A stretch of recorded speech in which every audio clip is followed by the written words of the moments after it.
নবীজি সাল্লাল্লাহু আলাইহি ওয়াসাল্লাম যে খুতবা দিতেন তার কিছু অংশ আমরা আমাদের বয়ান করার শুরুতে পড়ি। বাংলায় আপনাদেরকে বলার আগে পড়ি।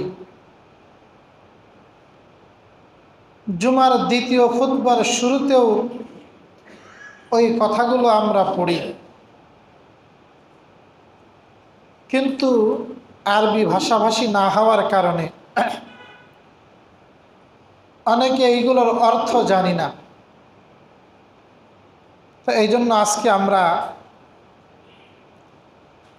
আবু দাউদ শরীফে বর্ণিত নবীজি সাল্লাল্লাহু আলাইহি ওয়াসাল্লামের একটি খুতবার অংশ শুনব। নবীজি খুতবা দেওয়ার শুরুতে রাসূলের শুরুর শব্দ ছিল, যে হাদিসটা শোনাচ্ছি এই হাদিসে, ইন্নাল হামদালিল্লাহ, নিশ্চয় সকল প্রশংসা একমাত্র আল্লাহ তাআলার জন্য। দুনিয়ায় একমাত্র প্রশংসা পাওয়ার হকদার,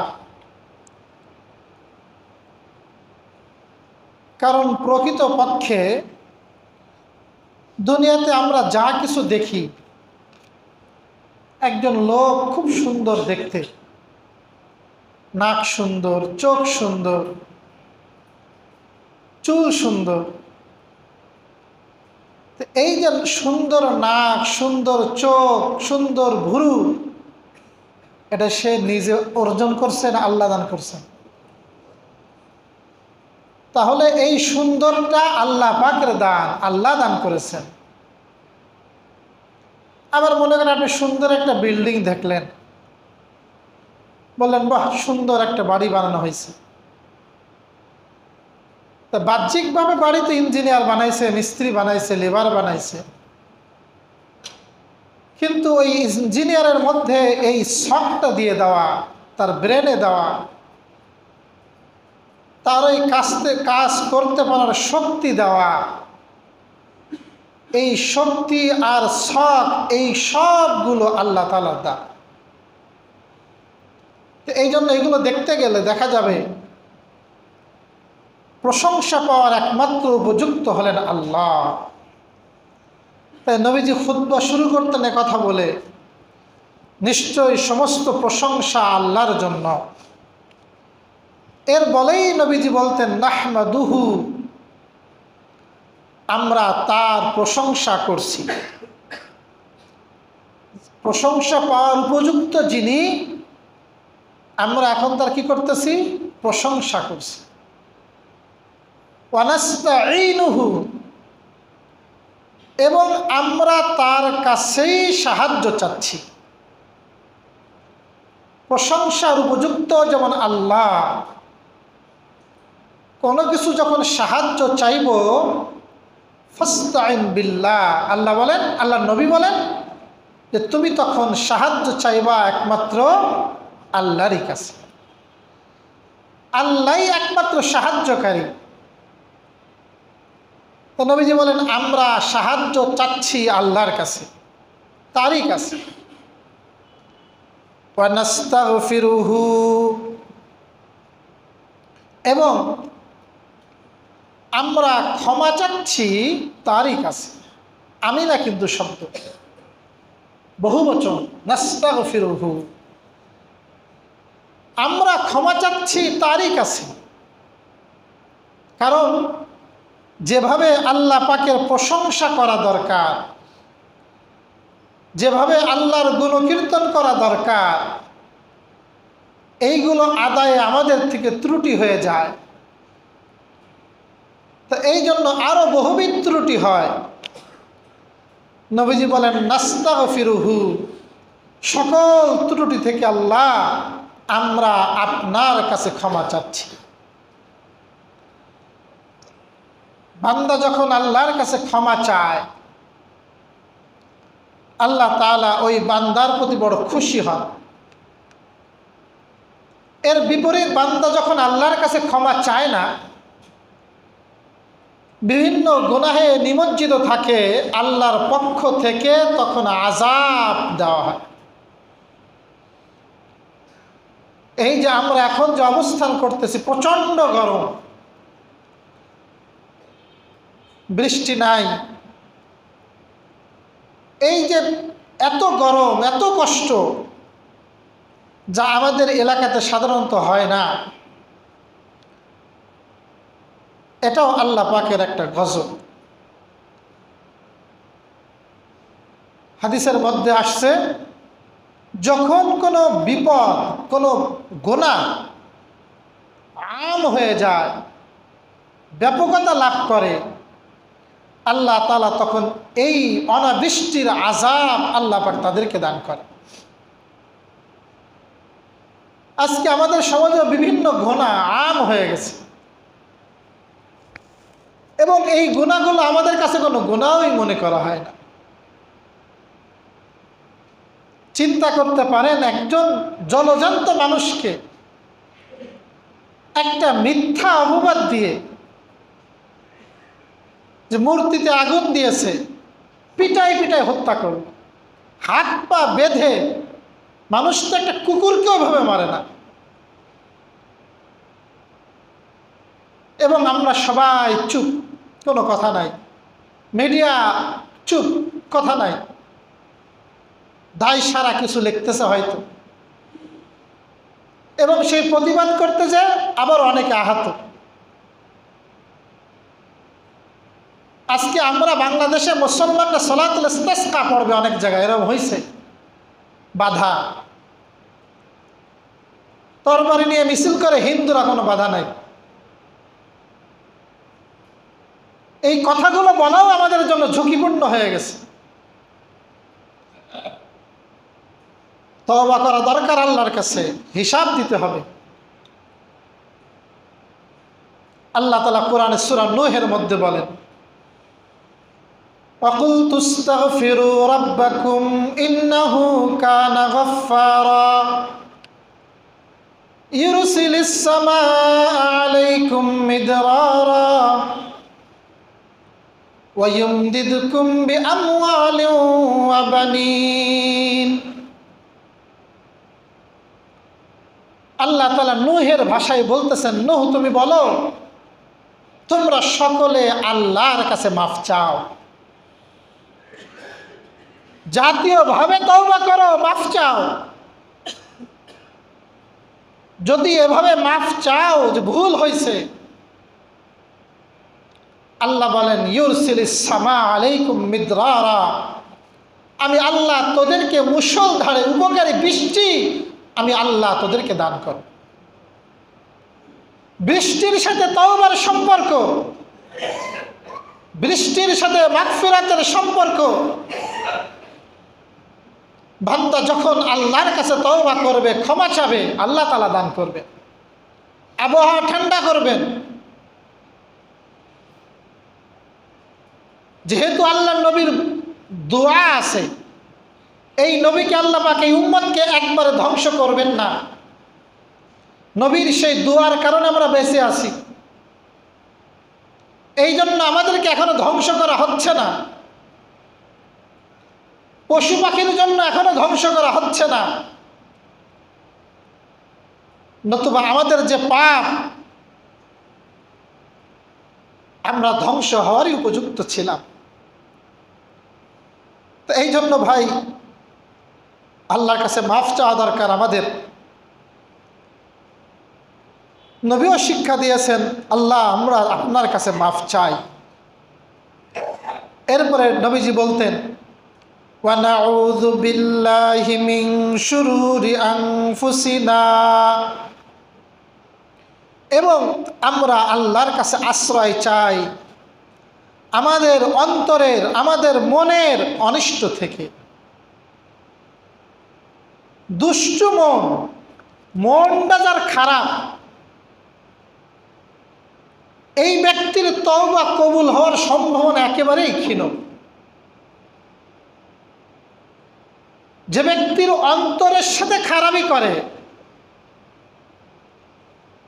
এই ব্যক্তির মাফ পাওয়ার সম্ভাবনা খুবই কম। হ্যাঁ, অন্তরে নাই, করে ফেলছে, তার ব্যাপারে আশা করা যে আল্লাহ পাক তাকে মাফ করবেন। উদাহরণ দিলে বোঝানো যে সহজ হবে। মূসা আলাইহিস সালাতু ওয়াস সালাম এক কিপ্তিকে, এক কাফের বিচার করতে যে তার অন্যায় আবদারের কারণে একটা থাবা মারছে। ওনার তাকে হত্যা করার কোনো উদ্দেশ্য নাই, এটা থাবা মারলে মানুষ মরে। কিন্তু কি আশ্চর্য, থাবা খায় পানি খাওয়ার সময় পায়নি, জায়গায় শেষ, মৃত্যুবরণ করল। মূসা আলাইহিস সালামের হত্যা করার কোনো ইচ্ছা ছিল না, কোনো প্রকার ইচ্ছা ছিল না, কিন্তু ঘটে গেছে। সূরা কাসাসে আল্লাহর পাক বলেন মূসার কথা, ইন্নাহু মিন আমালিশ শাইতান, আল্লাহ আমি তো এটা ভুল করে ফেলছি, এটা শয়তানের পক্ষ থেকে হয়ে গেছে। ইন্নী যালামতু নাফসি ফাগফিরলি, আল্লাহ আমি আমার নফসের পরে জুলুম করেছি, আপনি আমাকে মাফ করে দেন, আমাকে মাফ করে দেন। আল্লাহ বলে না তোমারে মাফ করবো না, আল্লাহ পাক একেবারে সাথে সাথে বলে ফাগফারা লাহু, সুতরাং আল্লাহ পাক তাকে ক্ষমা করে দিলেন। যেহেতু তার মনের ইচ্ছা ছিল না, ঘটনাক্রমে হয়ে গেছে, এই জন্য আল্লাহ পাক তাকে ক্ষমা করে দিয়েছেন মাফ চাওয়ার কারণে। এর বিপরীত যে ব্যক্তি মনে মনেই তার কল্পনা ক্ষতি করার, ইচ্ছা করে ছুরি চালাইতেছে, মারার উদ্দেশ্যে আঘাত করেছে ইচ্ছাপূর্বক, মনের থেকে প্ল্যান করে, সারা জীবনে যদি সে তওবা করে আর ওই ব্যক্তি যদি ক্ষমা না করে, তার মাফ পাওয়ার আশা নাই। তো প্রিয় ভাই, নফস কিন্তু খুব খারাপ। নফসর ব্যাপারে রসুল শিক্ষা দিয়েছেন, হে আল্লাহ এই অনিষ্ট, নফসের অনিষ্ট, নফসের একটা অনিষ্ট হলো কৃপণতা। আল্লাহ রাব্বুল আলামিন সৃষ্টিগতভাবেই মানুষের মধ্যে কৃপণতা দান করছে, এটা স্বভাবগত প্রত্যেকটা মানুষের মধ্যে আছে,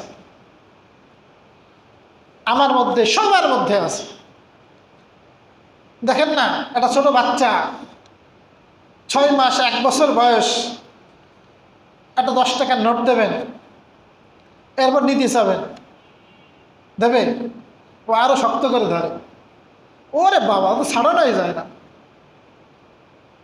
অথচ সে চেনেও না। এর অর্থ হলো মানুষের মধ্যে সৃষ্টিগতভাবে এই অর্থ সম্পদের মধ্যে লোভ আছে, মোহ আছে।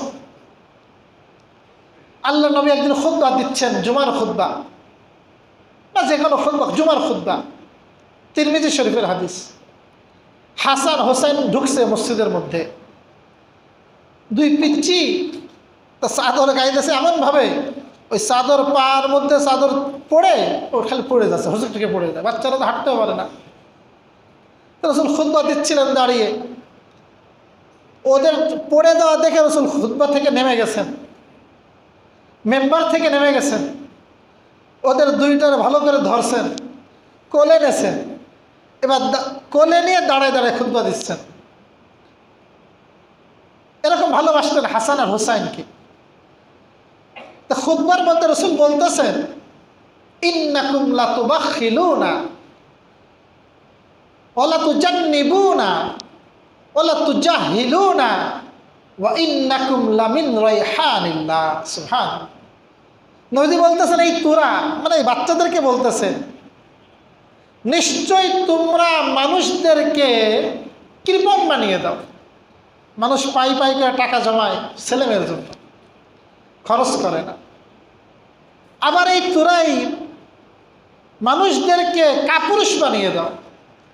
মানুষ বিয়ে করার আগে দেখা যায় যুদ্ধের ময়দানে, সংগ্রামে আগে থাকে, বাচ্চা কাচ্চা হয়ে গেলে খাটের তলে পলায়, সন্তান মন্তান আছে, এরা মানুষকে কৃপণ, কাপুরুষ বানায় দেয়। আবার লাতুজাহিলুনা মূর্খ বানায় দেয়। পড়াশোনা সাথে শিখতে যাবে দূরে, যায় না, ছেলেমেয়ের বানায় যায় না। এরপরে নবীজি বললেন ওয়া ইন্নাকুম লামিন রাইহানিল্লাহ, তোরা হচ্ছিস আল্লাহ পাকের পক্ষ থেকে একটা ফুল। সুবহানাল্লাহ। তো এই হাদিসে নবীজি বলেছেন বখিল বানায় দেয় সন্তানরা। তো স্বভাবগত বখিল কৃপণতা মানুষের মধ্যে থাকে, এটা দোষ না। দোষ হলো যে ব্যক্তি কৃপণতাকে অন্তরে জায়গা করে দেয়, মানে অন্তরে একেবারে জগত্তল পাথরের মধ্যে চেপে বসে, প্রয়োজন খায় না, প্রয়োজন চিকিৎসা নেয় না, প্রয়োজন কাপড় পরিধান করে না, মানে একেবারে প্রয়োজনের কারণেও খরচ করে না, নিজের প্রয়োজনও খরচ করে না, বিবিরও পেছন খরচ করে না। আল্লাহ তাআলা এই কৃপণতার ব্যাপারে আল্লাহ পাক কোরআনে বলেন আমাইয়ুকা শুহা নাফসিহি ফাউলাইকা হুমুল মুফলিহুন। যেই ব্যক্তিকে এই অন্তরের কৃপণতা থেকে বাঁচানো হলো। কিসের কৃপণতা? মানে অন্তরের মধ্যে একেবারে বসে গেছে, একেবারে দেখলে আপনার মায়া লাগবে যে আরে কি অবস্থা রে লোকটা, অথচ আপনার 10 বার কিনতে পারে, সে টাকা তার আছে। এই যাদের অন্তরে বসে যায়, এর থেকে আল্লাহ পাক যাদেরকে বাঁচাইছেন, মানে অন্তরে এই বখিলি নাই, আল্লাহ পাক বলেন এরাই হলো প্রকৃত সফলকাম, এরাই হলো সফল। আল্লাহ কোরআনে বলেন। তা এই জন্য আমাদেরকে অন্তরের অনিষ্ট থেকে আল্লাহর কাছে পানা চাওয়া, আশ্রয় চাওয়া, এটা রাসূল খুতবার মধ্যে শিক্ষা দিয়েছেন। আর কি শিক্ষা দিয়েছেন? আমিন সাইয়্যাতি আমালিনা, আমাদের মন্দ আমল থেকে আল্লাহ তোমার কাছে পানা চায়। অনিচ্ছাবশত মন্দ কাজ হয়ে যায়। মূসা আলাইহিস সালাম থেকে হয়ে গেছে, থাবা মারছে, মরে গেছে অনিচ্ছাবশত। তো এরকম যাবতীয় মন্দ কাজ থেকে মাওলা তোমার কাছে আমি পানা চাই, আমরা পানা চাই। মান ইয়াহদিহিল্লাহু ফালা মুদিল্লা লাহু ওয়া মান ইউদ্লিল ফালা হাদিয়া লাহু। এরপর নবীজি খুতবায় বলতেন নিশ্চয়ই আল্লাহ পাক যাকে হিদায়াত করেন তার কোনো পথভ্রষ্টকারী নাই। আল্লাহ পাক যাকে হিদায়াত করেন তাকে কোনো ব্যক্তি গোমরা করতে পারে না। হিদায়াত যদি আল্লাহ পাক তাকে দিয়ে দেন, ওই ব্যক্তিকে গোমরা করবে, পথভ্রষ্ট করবে, এই ক্ষমতা কারণে।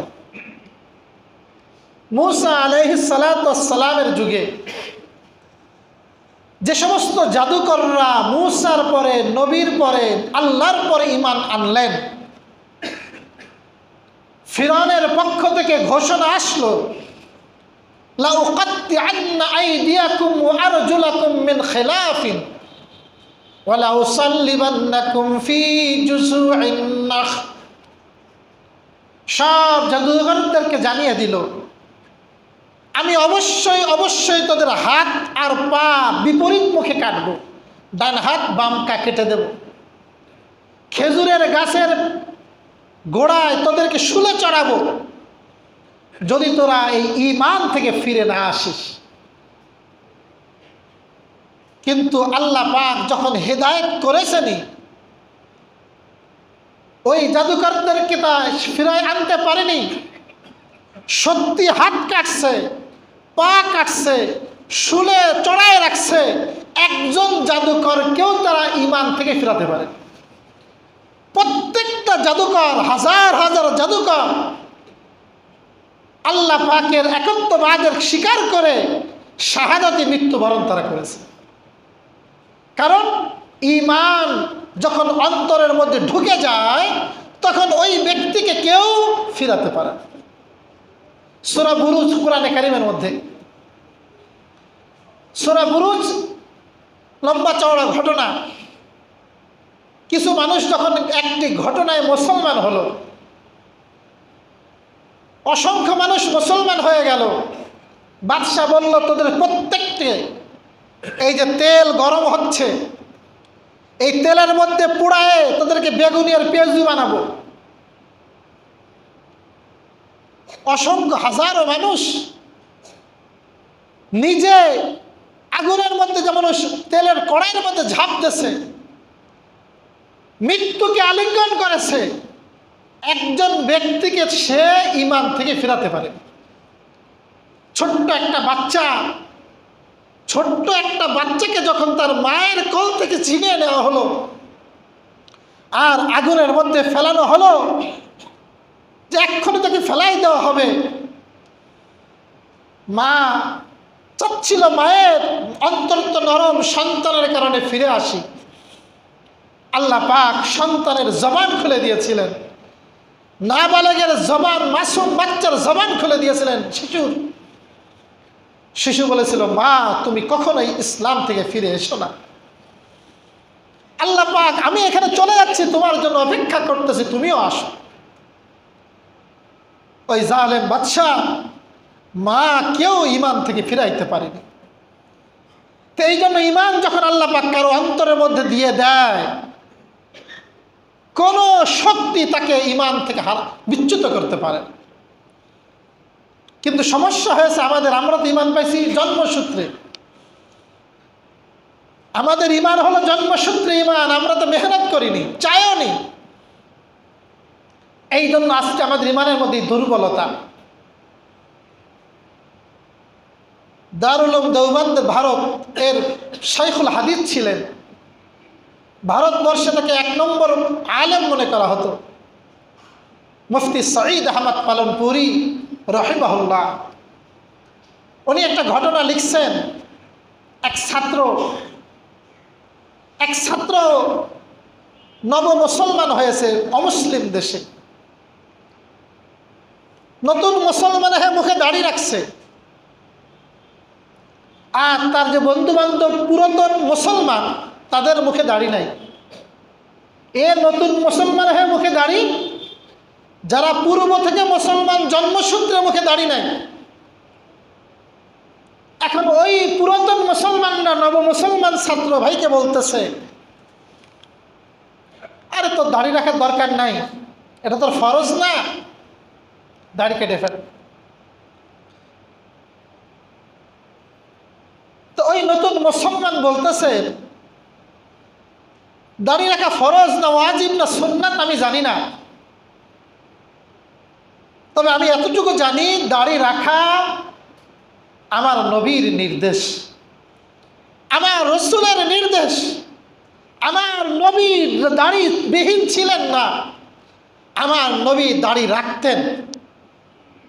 যুদ্ধের ময়দানে কমান্ডার যদি কোনো নির্দেশ দেয় তুমি এইটা করো, সৈনিকের এই অধিকার নাই কমান্ডারের বিরুদ্ধে যাওয়া, এইটা ওয়াজিব না এটা ফরজ না এটা সুন্নাত, এটা জিজ্ঞাসা করা।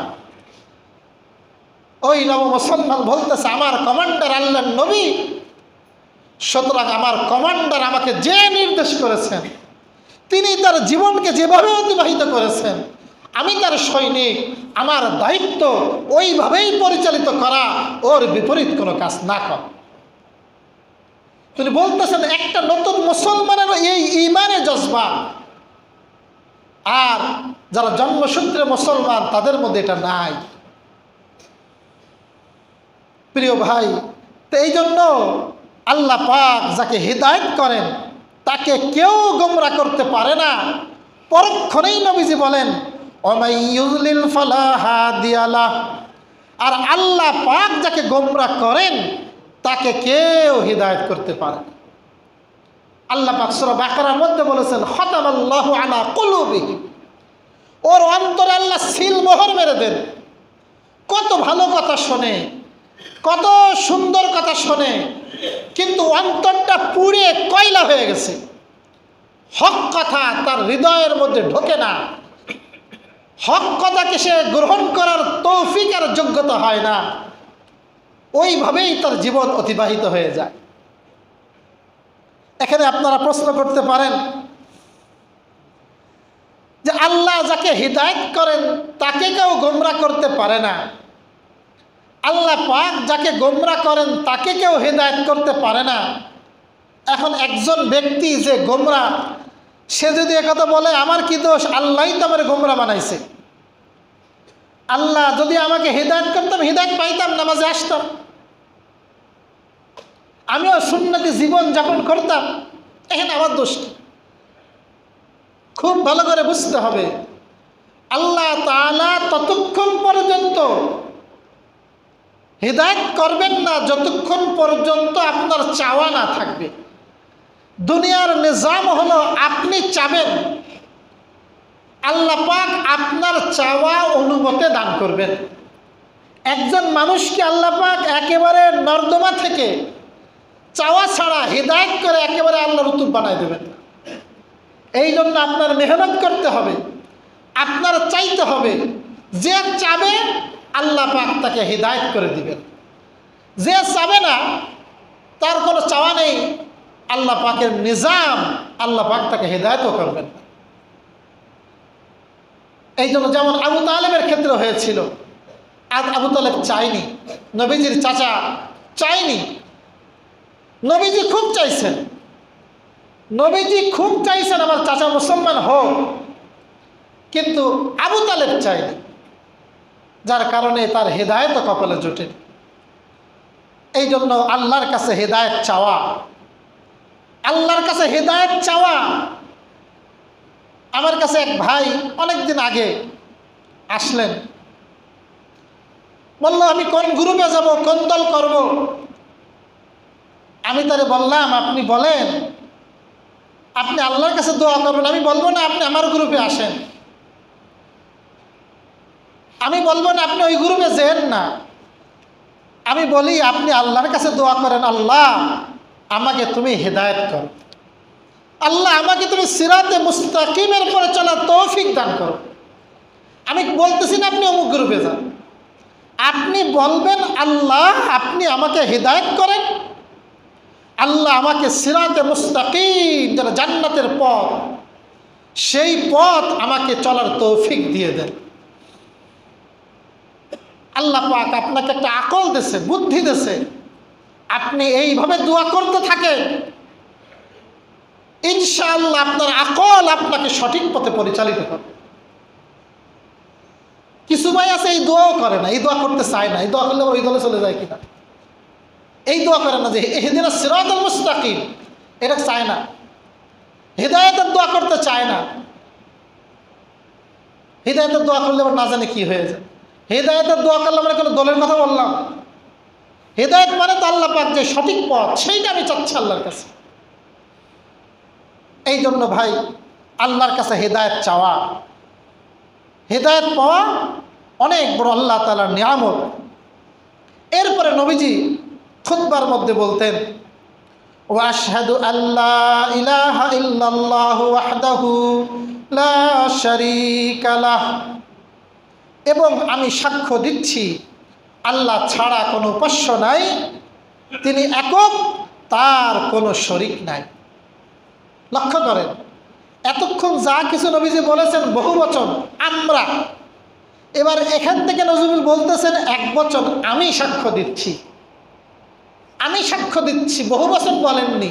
এর অর্থ হলো যে শুনবে, এতক্ষণ তো আপনারটা আমিও বলে দিয়েছি, এখন আপনি শুনলেন, আপনারও দায়িত্ব একতার সাক্ষ্য দেওয়া, আল্লাহ ছাড়া কোনো উপাস্য নাই এবং তার কোনো শরীক নাই, তিনি একক, তিনি অদ্বিতীয়, এবং পরের যে অংশ মুহাম্মদ তার বান্দা ও রসুল, এ কথা বলা, সাক্ষ্য দেওয়া, এটা আপনারও দায়িত্ব। এইটা কিন্তু রসুল নিজে বলে দেননি যে আমরা সাক্ষ্য দিচ্ছি, এখানে বলছেন হলো আমি সাক্ষ্য দিচ্ছি আল্লাহর কোনো উপাস্য নাই, আল্লাহ ছাড়া কোনো উপাস্য নাই, তিনি একক, তার কোনো শরীক নাই। আল্লাহ নবী নিজেই তাওহীদের স্বীকারোক্তি করেছেন। এটা শুধু এমন নয় যে আমি বললাম তোমরা করো, আমি করব না, নিজের নফসের কাছেও পৌঁছে দিয়েছেন।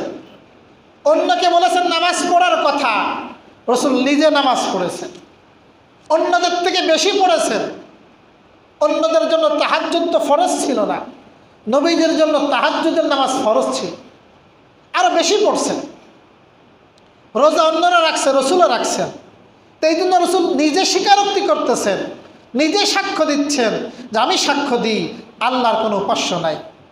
পরের অংশে বলতেছে, ওয়াশহাদু আন্না মুহাম্মাদান আবদুহু ওয়া রাসূলুহু, এবং আমি আরো সাক্ষ্য দিচ্ছি মুহাম্মদ তার বান্দা এবং তার রসুল।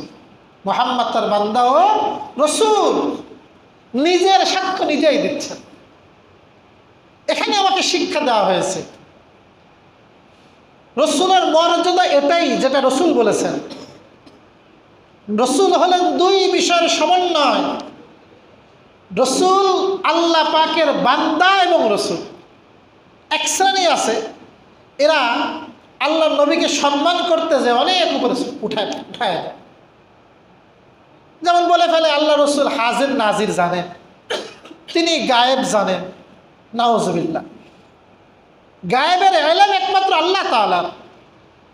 সবসময় সব জায়গায় বিরাজমান সত্তা এটা একমাত্র আল্লাহ তাআলা।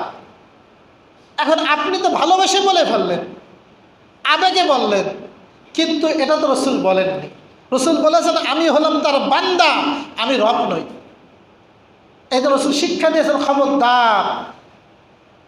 উম্মতকে বলেছেন যে পূর্ববর্তী নবীরা অতিবাহিত হয়ে যাওয়ার পরে তার উম্মতেরা, যেমন ঈসার নাম বলেছেন যে ঈসার উম্মতেরা ঈসাকে রব রূপে গ্রহণ করেছে, রব সাব্যস্ত করেছে, রবের স্থানে মর্যাদা দিয়েছে। খবরদার, আমাকে তোমরা সেরকম রবের স্থানে সম্মান দিবা। আমি হলাম তার বান্দা। আবার একদল আছে রসুল সম্মানই দেয় না, রসুলের কোনো মর্যাদাই নেই। রসুল কিডা? ওই যে কালকে এক ভাই বলতেছিলেন কোরআন রিসার্চ ফাউন্ডেশন, কোরআন বেস্ট সলিউশন, আর কিউএস, এরকম বিভিন্ন আছে, নতুন বেরোইছে ফিতনা। এরা নিজেদেরকে আহলে কোরআন বা কোরআন সবচেয়ে দামি এই জাতীয় কথা দিয়ে আসে। কোরআন কম দামে কে বলছে? কেউই তো বলেনি, কোনো আলেম তো বলেনি। ওরা বলে কোরআন থাকতে হাদিস মানবো কেন? নাউজুবিল্লাহ। নবীর কোনো কথা তাদের কাছে গ্রহণযোগ্য না, নবীর কথা কোনোটাই গ্রহণযোগ্য না। নাউজুবিল্লাহ। তা কোরআন গ্রহণযোগ্য যদি হয় তা কোরআনও তো নবীর মাধ্যমে পাইছে। সর্বযুগের সব আলেম একমত, যদি কোনো ব্যক্তি নবীর হাদিসকে অস্বীকার করে, নবীর হাদিসকে অস্বীকার করে, ওই ব্যক্তি তাৎক্ষণিকভাবে কাফের হয়ে যায়। যাই হোক প্রিয় ভাই, তো এই জন্য রসুলকে সম্মান দিতে হবে। রসুলের যে মর্যাদা আল্লাহ রসুল বলেছেন, হাদিসে আসছে, কোরআনে আসছে, সেটা গ্রহণ করতে হবে। এরপর আল্লাহ পাক বলেন, আল্লাহ রসুল বলেন আরসালাহু বিল হাক্কি বাশীরাও ওয়া নাযীরা বাইনা ইয়াদাইস সাআহ, তিনি তাকে পাঠিয়েছেন সত্য দিন দিয়ে এবং সুসংবাদকারী এবং ভয় প্রদর্শনকারী। আল্লাহ নবী ছিলেন কিকারী? সুসংবাদদাতা। এক সাহাবী আসছে, এক ব্যক্তি আসছে, এসে বলে আমি যদি মুসলমান হই তাহলে আমার কি পুরস্কার? নবীজি বলেন তুমি যদি মুসলমান হও তোমার পুরস্কার হলো জান্নাত। সুসংবাদ দিলেন না? কি বলছেন? তুমি যদি মুসলমান হও তোমার 2 তলা বাড়ি দেওয়া হবে, 1 লক্ষ টাকা দেওয়া হবে, গাড়ি দেওয়া হবে। ইসলাম গ্রহণের সাথে এইগুলোর কোনো সম্পর্ক নাই।